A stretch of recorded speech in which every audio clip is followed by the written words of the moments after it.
Hello बच्चों। तो अब हम लोग रिलेशन के बाद अगला टॉपिक फंक्शन पे चलेंगे, जो बहुत ही इम्पोर्टेंट टॉपिक है, बैकबोन है मैथमेटिक्स का और पूरा का पूरा मैथ्स ही फंक्शन ही है, ये समझो। तो किसी भी टॉपिक पे अच्छा पकड़ बनाने के लिए फंक्शन का अच्छा होना जरूरी है, क्योंकि बिना फंक्शन के हम किसी भी चैप्टर को अच्छा से समझ नहीं सकते। तो बढ़िया से फंक्शन को हम लोग पढ़ेंगे, समझेंगे। तो देखते हैं हम लोग फंक्शन में क्या क्या पढ़ना है। तो फंक्शन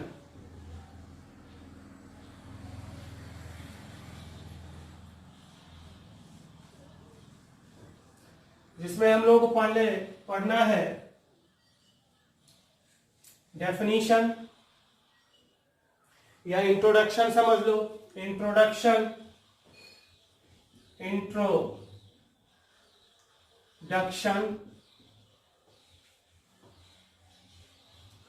उसके बाद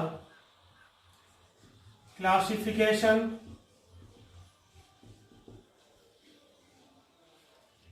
उसके बाद डोमेन, फिर रेंज, फिर ग्राफिकल ट्रांसफॉर्मेशन,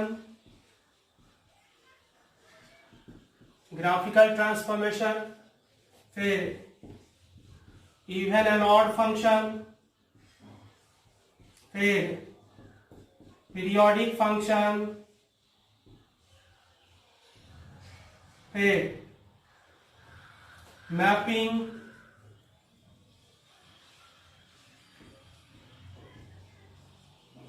फिर बीच में कंपोजिट फंक्शन,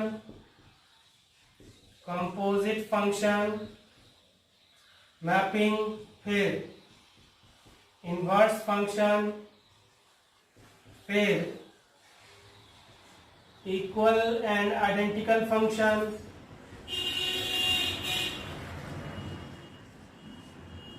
और फिर लास्ट में फंक्शनल इक्वेशन। इतना टॉपिक के बारे में हम लोग को पढ़ना है, जिसमें से यहां तक 11th का टॉपिक, यहां से यहां तक 11th का भी टॉपिक है, और बाकी जो पूरा है वो 12th के बारे में हम लोग को पढ़ना है। First one is introduction, second is classification, third is domain, fourth is range, next is graphical transformation, फिर इवन एंड ऑड फंक्शन, फिर कंपोजिट फंक्शन, फिर पीरियोडिक फंक्शन, फिर मैपिंग, फिर इनवर्स फंक्शन, फिर इक्वल एंड आइडेंटिकल फंक्शन, और next one is functional equation. तो इसमें हम लोग को एक लेक्चर लगेगा, इसमें 3 से 4 लेक्चर, डोमेन में 2, रेंज में 2 से 3, ग्राफिकल ट्रांसफॉर्मेशन 4 से 5, even and odd function 1 lecture, composite function 1 lecture, periodic function 1 lecture, mapping 2 lecture, inverse function 1 lecture, equal identical function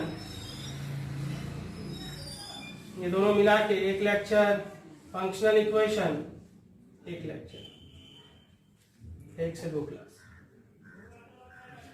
इस तरह से टोटल 1 3 4 2 6 2 8 4 12 13 14 15 17 18 19 20 22 क्लास हम लोग को लगेगा फंक्शन को समझने में थोड़ा टाइम ज्यादा लगता है, क्योंकि बहुत सारा चीज यहाँ हमें सीखना है और बाकी के हर एक चैप्टर में इसका यूज होगा। इसके अलावा जनरली लोग मैट्रिक्स डिटर्मिनेंट से स्टार्ट लेते हैं, बहुत ही छोटा चैप्टर है, 10-12 क्लास में दोनों चैप्टर कंप्लीट हो जाता है। तो 10 क्लास के बाद लगता है कि 2 चैप्टर हम लोग का हो चुका, जबकि यहाँ 20-22 क्लास के बाद एक ही चैप्टर होगा। लेकिन ये बहुत ही ज्यादा मोस्ट इंपॉर्टेंट टॉपिक है, जिसको हम लोग को पढ़ना है, बहुत अच्छे तरीके से पढ़ना है, समझते हुए पढ़ना है। और अगर हम ये समझ गए तो फिर स्पेशली अगर यहां तक अगर हम बढ़िया समझ गए तो फिर आगे सारा फंक्शन का टॉपिक समझ में आएगा। और अगर यहां तक अगर आ गया, फंक्शन चैप्टर अगर आ गया, तो हर चैप्टर को हम इजीली से समझ सकते हैं। कोई दिक्कत है?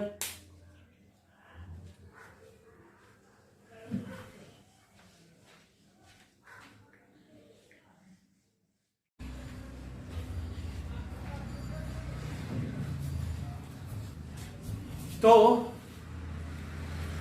अब हम लोग बढ़ते हैं फर्स्ट टॉपिक इंट्रोडक्शन के तरफ। अच्छा से समझना है, खासकर बहुत सारा टॉपिक इसमें कंप्लीट होगा। ट्रिग्नोमेट्री का बहुत सारा पोर्शन कंप्लीट होगा इसी में। उसके अलावा क्वाड्रेटिक इक्वेशन और बाकी बहुत जगह ग्राफ सीखेंगे तो बहुत जगह यूज होगा। फिजिक्स में भी काम करेगा और मैथमेटिक्स के बाकी चैप्टर में तो यूजफुल है ही। तो आइए बढ़ते हैं। First topic is introduction.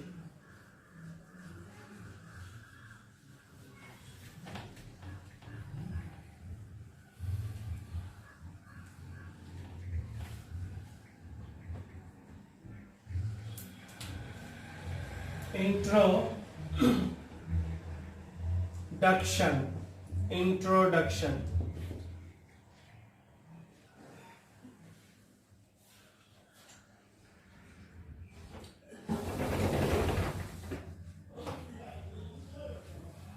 तो एक रिलेशन हम लोग लिखते हैं y is equal to x plus 2। ये एक रिलेशन है x और y के बीच में, जहां y क्या है? एक वेरिएबल है। x क्या है? वो भी एक वेरिएबल है।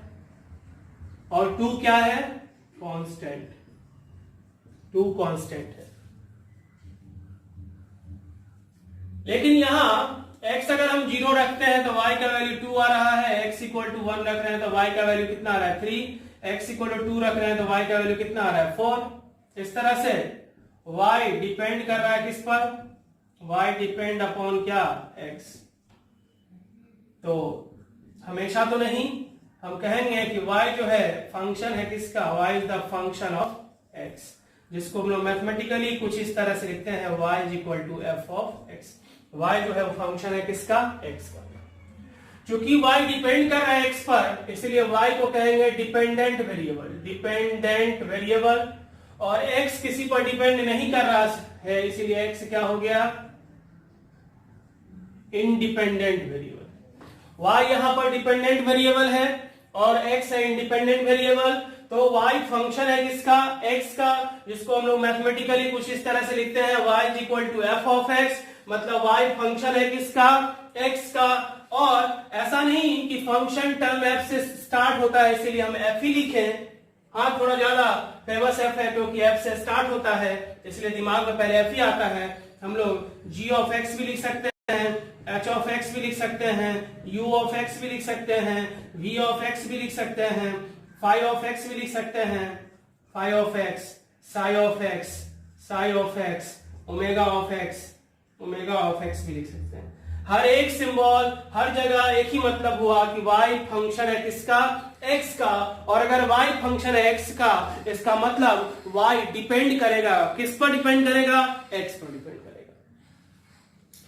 अब इसी इक्वेशन को हम कुछ इस तरह से लिख सकते हैं, x is equal to y minus कितना? 2।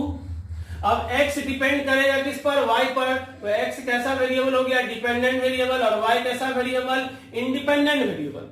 और अब यहाँ x फंक्शन होगा किसका, y का। x is the function of क्या, y।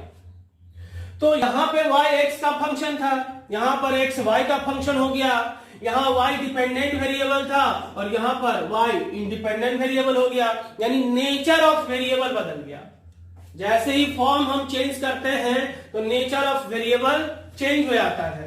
यहाँ पर y x का फंक्शन, यहाँ पर x y का फंक्शन, मींस फाइनली y मतलब डिपेंडेंट वेरिएबल, x मतलब डिपेंडेंट वेरिएबल, यानी dependent variable is the function of x मतलब इंडिपेंडेंट, y मतलब यहाँ इंडिपेंडेंट वेरिएबल। जब भी फंक्शन होगा दो वेरिएबल के बीच में होगा, जिसमें से एक होगा डिपेंडेंट, दूसरा होगा इंडिपेंडेंट, और हमेशा डिपेंडेंट वेरिएबल फंक्शन होता है किसका, इंडिपेंडेंट वेरिएबल का। क्लियर है?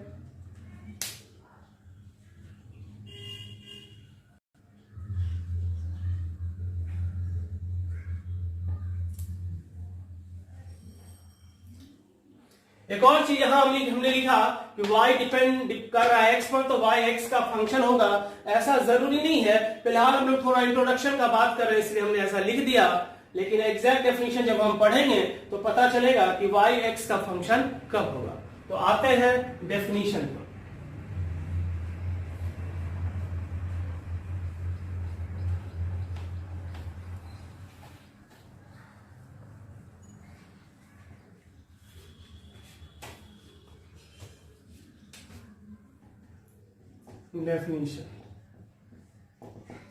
डेफिनेशन कहता है if A and B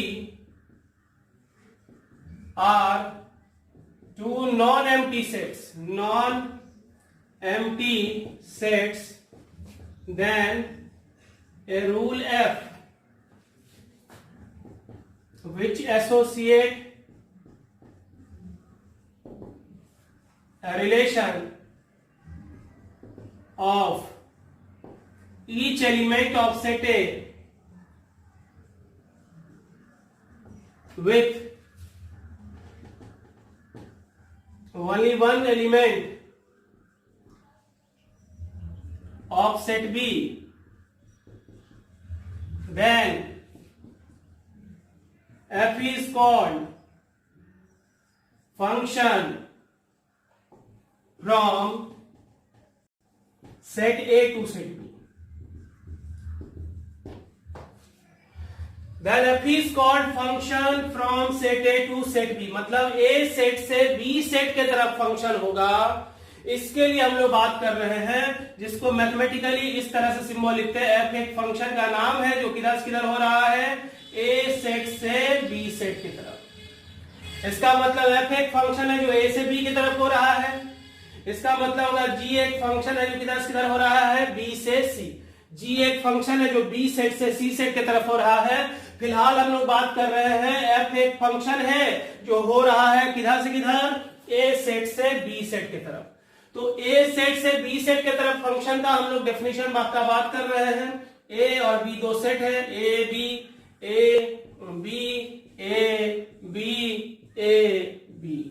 A और B दो सेट है, और दोनों कैसा है, if A and B are two non empty sets.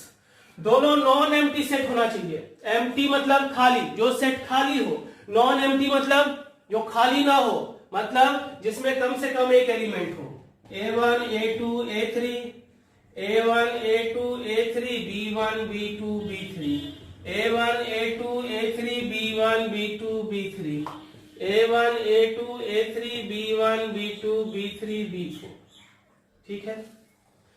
पहला कंडीशन है कि A और B दोनों नॉन एम्प्टी सेट्स होना चाहिए, मतलब दोनों में से कोई भी सेट खाली नहीं होना चाहिए। और हम ये पहले बात कर चुके हैं कि अभी जो हम बात कर रहे हैं वो फंक्शन A सेट से B सेट की तरफ होगा। A से B की तरफ डायरेक्शन है, मतलब फंक्शन A से B की तरफ होगा, उसके लिए हम लोग बात कर रहे हैं। तो A से B की तरफ के लिए पहला कंडीशन क्या है, if A and B are two non empty sets. पहले तो दोनों नॉन एम्प्टी सेट्स होना चाहिए। यहां पर ये चूंकि एम्प्टी है इसलिए यहां पर फंक्शन नहीं होगा। तब आगे क्या है, देन रूल एफ। तो फंक्शन एक रूल है विच एसोसिएट्स रिलेशन, जो एक रिलेशन एसोसिएट करता है, जो एक रिलेशन फॉर्म करता है किसका, of each element of set A. Set A के हर एक एलिमेंट का। एफ एक फंक्शन है जो सेट ए के हर एक एलिमेंट का रिलेशन बनाएगा, सेट ए के हर एक एलिमेंट का रिलेशन बनाएगा, सेट ए के हर एक एलिमेंट का रिलेशन बनाएगा। सेट ए के हर एक एलिमेंट का रिलेशन बनने का मतलब कि ए सेट में कोई खाली नहीं बचना चाहिए, यहां ये खाली बच गया इसलिए यहां भी फंक्शन नहीं होगा।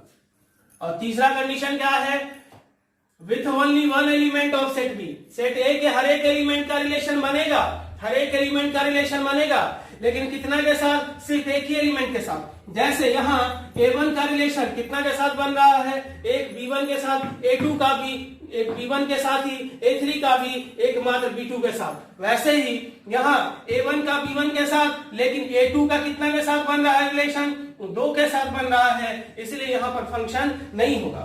तो यहाँ फंक्शन का तीनों कंडीशन, पहला कंडीशन दोनों नॉन एम्प्टी सेट्स होना चाहिए, मतलब दोनों ही सेट्स में कम से कम एक एलिमेंट का होना जरूरी है। दूसरा, हर एक सेट का रिलेशन में पार्टिसिपेशन मस्ट है, यहाँ पर खाली था इसलिए नहीं हुआ, यहाँ एम्प्टी था इसलिए नहीं हुआ। और तीसरा, एक का रिलेशन ज्यादा के साथ नहीं हो सकता है, एक का रिलेशन एक से ज्यादा के साथ पॉसिबल नहीं है। ज्यादा का रिलेशन एक के साथ हो सकता है, मेनी का रिलेशन वन के साथ हो सकता है, लेकिन वन का रिलेशन मेनी के साथ हो ऐसा फंक्शन में पॉसिबल नहीं है। तो सिर्फ एकमात्र यही फंक्शन है। क्लियर है?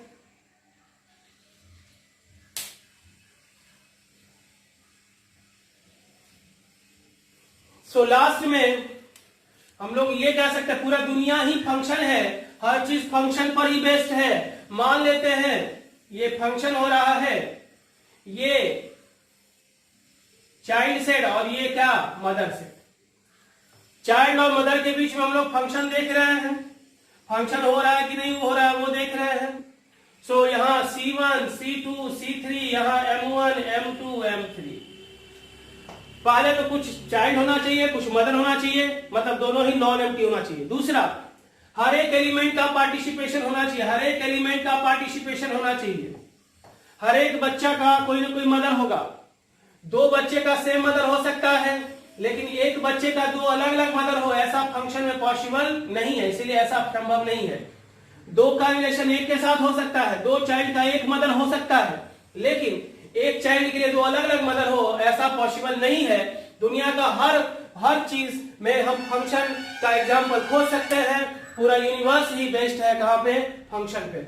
सो फाइनली हम बात फिर से एक बार बोलेंगे, फंक्शन 2 सेट्स के बीच में होने के लिए पहले दोनों सेट्स को नॉन एम्प्टी होना जरूरी है, दूसरा 2 नॉन एम्प्टी नहीं होना चाहिए, दूसरा कोई भी खाली नहीं बचना चाहिए, और तीसरा एक का रिलेशन ज्यादा के साथ अगर ना हो तो ऐसा जब होगा तो फंक्शन होगा, अदरवाइज फंक्शन नहीं होगा। क्लियर है? आगे हम लोग बात करते हैं ग्राफिकल डेफिनेशन पर।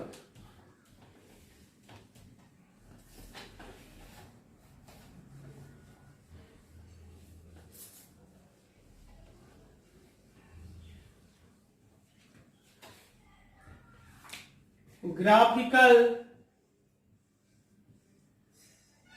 Definition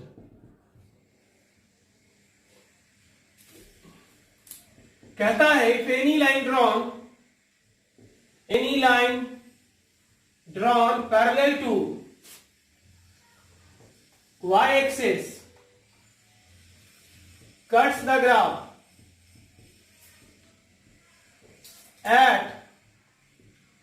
at most one point, then y is equal to fx, then graph will show function. Graph will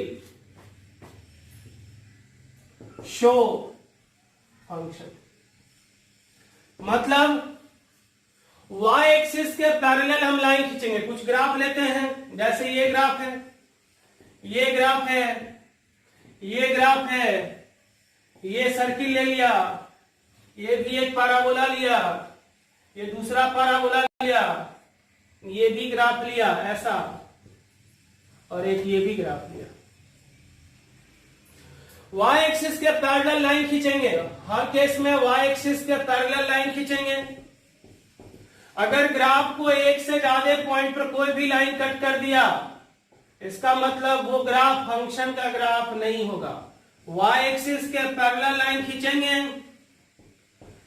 किसके पैरेलल? वाई एक्सिस के पैरेलल। खींच दिया, खींच दिया, खींच दिया, खींच दिया, खींच दिया, खींच दिया। यहां एक पॉइंट पे कट कर रहा है इसलिए फंक्शन का ग्राफ है, एक पॉइंट पे कट कर रहा है इसलिए फंक्शन का ग्राफ है, एक से ज्यादा पॉइंट पे कट कर रहा है इसका मतलब ये फंक्शन का ग्राफ नहीं है। क्यों नहीं है? क्योंकि ये लाइन पैरेलल है वाई एक्सिस के, तो इस सारे पॉइंट का एक्स कोऑर्डिनेट तो सेम होगा, लेकिन इसका वाई कोऑर्डिनेट अलग है, इसका वाई कोऑर्डिनेट अलग है, इसका वाई कोऑर्डिनेट अलग है और इस पॉइंट का वाई कोऑर्डिनेट अलग है। यानी एक ही एक्स के लिए वाई का कितना वैल्यू हो गया? एक ही एक्स के लिए y का कितना वैल्यू आ गया? 3 वैल्यू आ गया। अगर एक से ज्यादा पॉइंट पर कट करेगा तो एक से अलग वैल्यू आएगा और ऐसा फंक्शन में पॉसिबल नहीं है। इसीलिए y एक्सिस के पैरेलल जब लाइन खींचेंगे और ग्राफ को जब एक से ज्यादा पॉइंट पर कट कर देगा तो वो ग्राफ फंक्शन का ग्राफ नहीं होगा। तो ये भी फंक्शन का नहीं होगा, ये भी नहीं होगा, ये भी नहीं होगा, ये है, ये नहीं होगा और ये है। सो y एक्सिस के पैरेलल लाइन खींचेंगे, ग्राफ को अगर एक से ज्यादा पॉइंट पर कट करेगा तो वो ग्राफ फंक्शन का ग्राफ नहीं होगा, अदरवाइज वो ग्राफ फंक्शन का ग्राफ होगा। क्लियर है?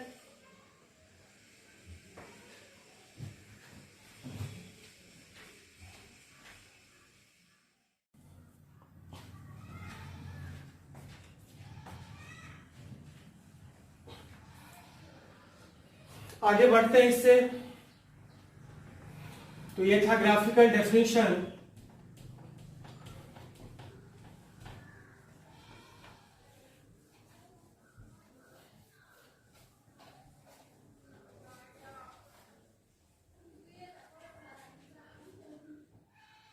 अब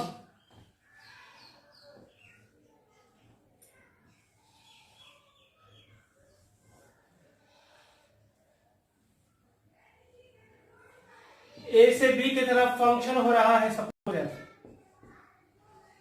A1, A2, A3, A4, B1, B2, B3, B4 और B5।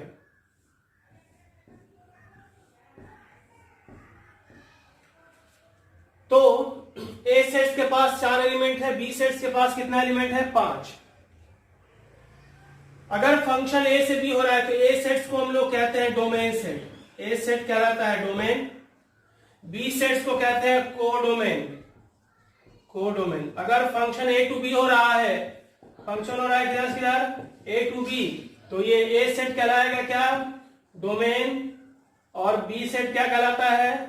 कोडोमेन। फंक्शन अगर ए टू बी हो रहा है तो ए सेट को डोमेन कहते हैं, बी सेट को कोडोमेन कहते हैं।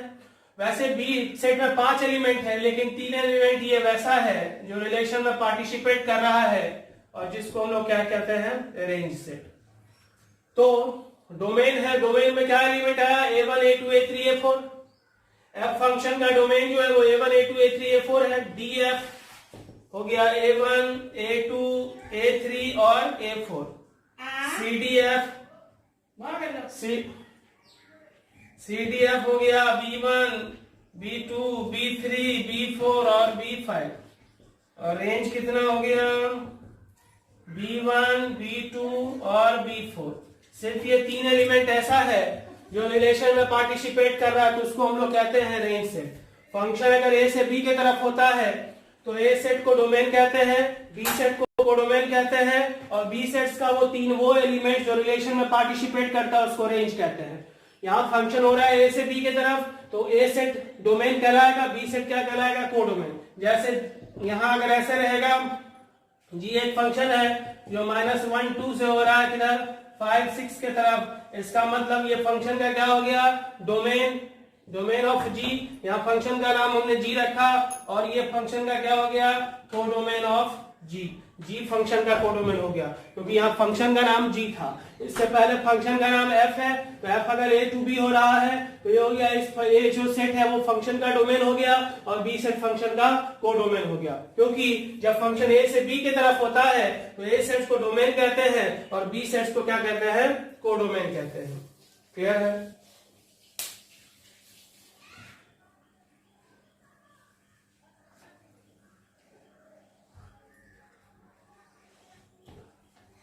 आगे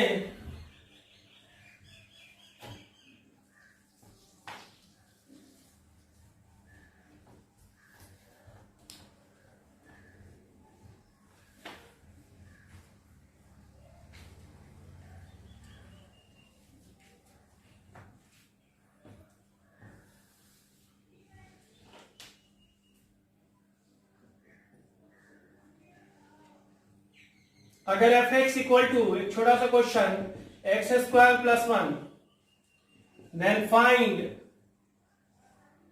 first f of 1, second f of -1, third f of 10, fourth f of 2x, fifth f of x plus 1, sixth f of sin x, and seventh f of fx. fx है x square plus 1, x है तो output क्या है, x square plus 1. अगर x है input तो output क्या हो गया, एक्स स्क्वायर प्लस 1. क्योंकि y is equal to f x अगर है तो यहाँ y का वैल्यू डिपेंड किस पर कर रहा है, x पर. तो y का वैल्यू x पर डिपेंड कर रहा है. तो यहाँ फंक्शन का नाम है f, जिसका कुछ इनपुट है x और आउटपुट क्या है, y या फिर कितना, fx. इनपुट अगर हम 1 देंगे तो आउटपुट कितना होगा, f ऑफ 1. इनपुट 2 देंगे तो आउटपुट कितना होगा, f ऑफ 2. इनपुट 3 देंगे तो आउटपुट क्या होगा, f ऑफ 3. f ऑफ 1 का क्या मतलब, f फंक्शन का आउटपुट 1 इनपुट पर आउटपुट f ऑफ 1, 2 पर f ऑफ 2, 3 पर f ऑफ 3, -1 पर क्या होगा, f ऑफ -1.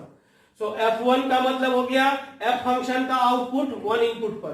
और अगर हम x देते हैं तो आउटपुट कितना होगा, f ऑफ x. तो अगर इनपुट x है तो आउटपुट कितना है, एक्स स्क्वायर प्लस 1. तो इनपुट जब 1 देंगे तो आउटपुट क्या होगा, 1 स्क्वायर प्लस 1, -1 का स्क्वायर प्लस 1, 10 का स्क्वायर प्लस 1, 2x का स्क्वायर प्लस 1, क्योंकि x की जगह यहाँ 2x है, x प्लस 1 का whole square plus 1, sin x का स्क्वायर प्लस 1, और यहाँ fx का square plus 1. So that is equal to fx है कितना, x स्क्वायर प्लस 1 का होल स्क्वायर प्लस कितना, 1. क्लियर है.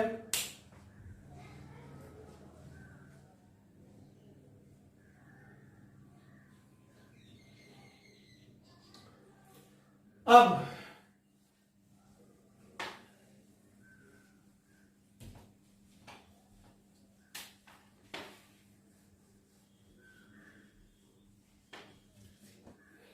नंबर ऑफ फंक्शन,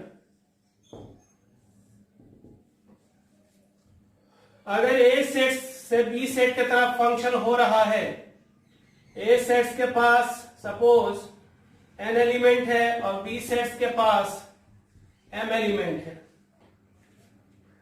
फंक्शन हो रहा है जो किधर से किधर, a टू b. अब तो फंक्शन होने का मतलब इसका रिलेशन बनाना है. a1 के पास रिलेशन बनाने का कितना ऑप्शन है, m तरीका. यानी a1 का रिलेशन बनाने को अगर हम एक काम कह दें, इसका a1 के रिलेशन बनाने का नाम अगर हम w1 कहें तो m तरीके से वो किया जा सकता है, क्योंकि a1 का रिलेशन किसी एक के साथ बनाया जा सकता है.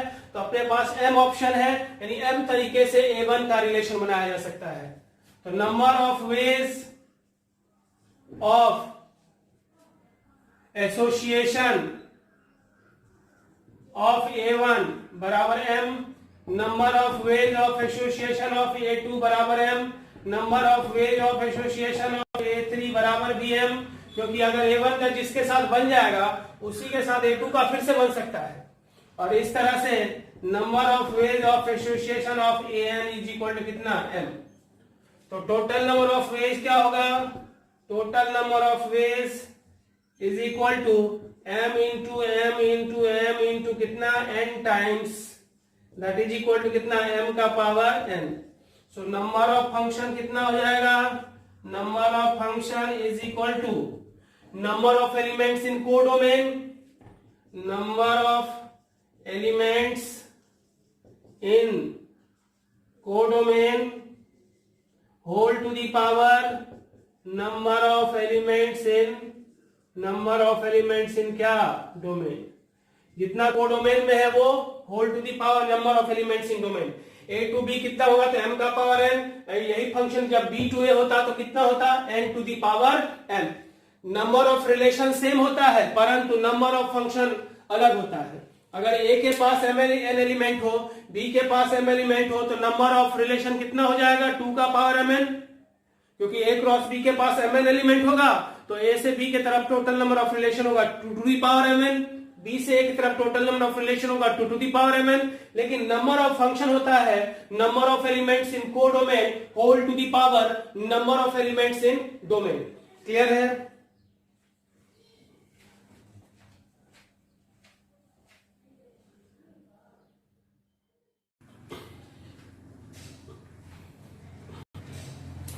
तो अब इसके बाद हम लोग जस्ट थोड़ा एग्जैक्ट मीनिंग देखते हैं, डोमेन और रेंज का क्या मीनिंग होता है उस पर बात करते हैं, और आज उसके बाद हम लोग इस लेक्चर को समाप्त करेंगे। सो अगला पॉइंट है meaning of domain and range. Just meaning देख रहे हैं, डोमेन और रेंज टॉपिक हम लोग को बाद में पढ़ना है इन क्लासिफिकेशन के बाद, जस्ट मीनिंग हम लोग देख रहे हैं। तो डोमेन क्या होता है और रेंज क्या होता है? अगर y फंक्शन है x का, इसका मतलब y डिपेंड किस पर करेगा? x पर। तो y का क्या वैल्यू होगा, ये कौन डिसाइड करेगा? x।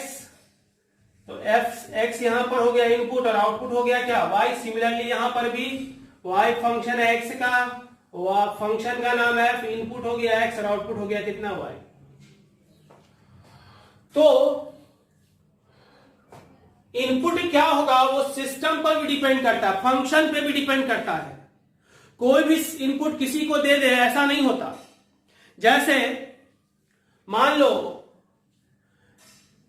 गेहूं पीसने के मशीन में अगर हम लोहा का दाना दे दें, लोहा का गोली, तो वो सिस्टम हैंग कर जाएगा, मशीन डिफाइन नहीं करेगा, सिस्टम एग्जिस्ट नहीं करेगा, मशीन ही समाप्त हो जाएगा, मशीन रुक जाएगा। तो y जब x का फंक्शन हो तो y यहां पर क्या है? डिपेंडेंट वेरिएबल, और x क्या है? Independent variable. वैसे इंडिपेंडेंट वेरिएबल जिस जिस इनपुट पर आउटपुट आएगा, जिस जिस इनपुट पर आउटपुट आएगा उस सारे इनपुट का कलेक्शन, जिस जिस इनपुट का कहने का मतलब कौन सा वेरिएबल? इंडिपेंडेंट वेरिएबल, और ये कौन सा वेरिएबल? Dependent variable. जिस जिस इनपुट पर आउटपुट आएगा, जिस जिस इनपुट मतलब इंडिपेंडेंट वेरिएबल का वैसा वैल्यू जिसके लिए डिपेंडेंट वेरिएबल आए मतलब डिफाइंड हो मतलब एग्जिस्ट करे मतलब रियल हो, तो वैसे वैल्यू को the collection of values of independent variable for which dependent variable is defined. Example, एक मान लेते हैं y इक्वल टू 1/x। यहां y का वैल्यू किस पर डिपेंड कर रहा है? x पर। x का वैल्यू कुछ भी रखेंगे तो ऐसा नहीं है कि आउटपुट दे ही देगा, 0 रखेंगे तो नहीं देगा, बाकी कोई भी वैल्यू रखो तो देगा। तो डोमेन इसका कितना हो जाएगा? ऑल रियल एक्सेप्ट 0, माइनस मतलब except 0। y is equal to root under x minus 2। यहां 2 देंगे तो 0 होगा, 2 से छोटा नहीं दे सकते क्योंकि रूट के अंदर निगेटिव नहीं होगा। तो यहां डोमेन क्या हो जाएगा? 2 से लेके कहां तक? इंफिनिटी तक, क्योंकि 2 से छोटा कुछ भी रखेंगे तो एग्जिस्ट ही नहीं करेगा। वैसे रेंज का क्या मतलब? जो जो आउटपुट आएगा, आउटपुट के कलेक्शन को रेंज कहते हैं। ये डिपेंडेंट वेरिएबल था, मतलब वैसा आउटपुट, आउटपुट जब आएगा तो कुछ ना कुछ तो इनपुट एग्जिस्ट करना चाहिए। हर आउटपुट के लिए कुछ ना कुछ इनपुट होता है, तो वैसे आउटपुट का कलेक्शन, वैसे डिपेंडेंट वेरिएबल का कलेक्शन जिसके लिए इनपुट एग्जिस्ट करे, जिसके लिए कुछ ना कुछ इनपुट हो, जिसके लिए इंडिपेंडेंट वेरिएबल हो, जिसके लिए इंडिपेंडेंट वेरिएबल एग्जिस्ट करे, जिसके लिए इंडिपेंडेंट वेरिएबल रियल हो। The collection of values of dependent variable for which independent variable is defined, जिसके लिए इंडिपेंडेंट वेरिएबल डिफाइंड हो, दैट इज कॉल्ड रेंज। जैसे y equal to sine x में y का वैल्यू -1 से 1 रखेंगे तभी कुछ ना कुछ x आएगा। अगर हम y का वैल्यू 2 कर रखें, अगर y का वैल्यू 2 करें, अगर y का वैल्यू सपोज 1 रखें तो ये एग्जिस्ट करेगा, ये क्या करेगा? एग्जिस्ट करेगा। लेकिन अगर हम y का वैल्यू 2 रखें तो ये एग्जिस्ट नहीं करेगा। इसका मतलब ये हुआ कि 2 जो है वो इस फंक्शन के रेंज में शामिल नहीं है। तो चूंकि -1 से 1 रखेंगे तभी ये एग्जिस्ट करेगा, अदरवाइज एग्जिस्ट नहीं करेगा। -1 से 1 के बीच में अगर कुछ भी रखें तो x का वैल्यू एग्जिस्ट करेगा, लेकिन अगर हम 2 रखेंगे तो एग्जिस्ट नहीं करेगा। तो वैसे आउटपुट का कलेक्शन, यानी जो जो आउटपुट आ सकता है, सिस्टम जो जो आउटपुट दे सकता है, फंक्शन जो जो आउटपुट वैल्यू दे देगा, वैसे आउटपुट का, लेकिन आउटपुट देगा मतलब हर आउटपुट के लिए कुछ ना कुछ तो इनपुट होना चाहिए। वैसे आउटपुट का कलेक्शन जिसके लिए इनपुट हो, मतलब जिसके लिए इनपुट एग्जिस्ट करे, मतलब जिसके लिए इनपुट डिफाइंड हो, दैट इज रियल हो, वैसे आउटपुट के कलेक्शन को रेंज कहते हैं और इनपुट के कलेक्शन को डोमेन कहते हैं। क्लियर है? आज हम लोग का ये पहला लेक्चर इतना ही। अगले क्लास में हम लोग बात करेंगे क्लासिफिकेशन ऑफ फंक्शन का। Thank you.